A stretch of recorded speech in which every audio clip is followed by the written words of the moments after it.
Les États-Unis maintenant, le président américain relève encore un peu plus sa surtaxe mondiale, passant de 10 à 15%. C'est le taux maximal autorisé pour une durée de 150 jours.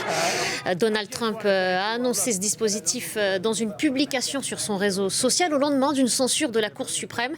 Les juges ont annulé les vastes droits de douane dits réciproques qu'il avait imposés sans consulter le Congrès. Bruno Daron, on se demande à quoi finalement joue le président américain en annonçant comme ça passer de 10 à 15%. Bon, ça veut certainement dire qu'il est furieux de la décision qui a été rendue par la Cour suprême, cet arrêt qui déclare que l'argument qu'avait utilisé Donald Trump l'an dernier pour imposer ces fameux droits de douane dits réciproques quasiment à l'ensemble du monde, si on met de côté le Mexique et le Canada, cet argument ne tient pas. C'était un texte de 1977 sur un état d'urgence économique qui permet au président des États-Unis d'imposer ce genre de droits de douane. Donc la Cour suprême a statué et a dit non, nous ne sommes pas en état d'urgence économique.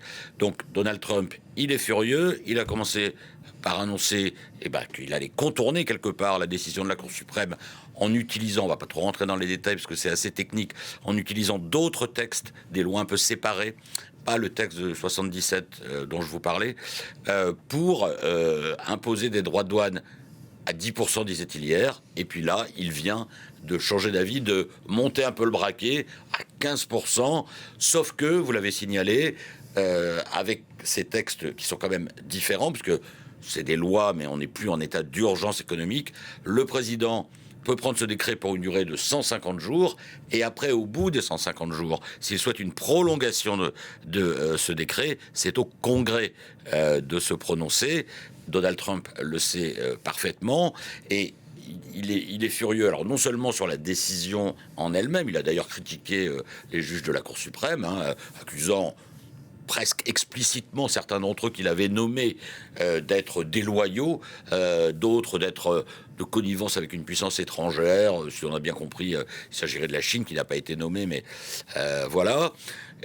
Donc il contre-attaque, mais c'est un arrêt négatif pour lui concernant les droits de douane, mais aussi ça veut dire qu'aux États-Unis, un peu plus d'un an après le retour de Donald Trump à la Maison-Blanche, les contre-pouvoirs se manifestent, le Congrès, la Cour suprême, et ça, évidemment, il a beaucoup de mal avec ça. Des contre-pouvoirs qu'il va sans doute étrier lors de son discours sur l'état de l'Union mardi prochain. Oui, alors ce sera son premier discours sur l'état de l'Union. C'est un discours traditionnel du président des États-Unis pour à la fois faire le bilan et tracer les perspectives pour l'économie, la politique, la diplomatie américaine, faire le bilan de l'année écoulée, tracer les perspectives pour l'année qui vient.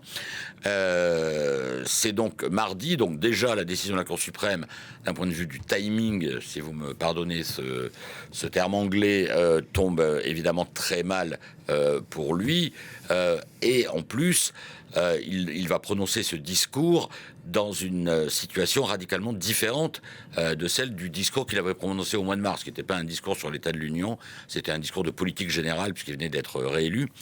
Là, tout allait bien.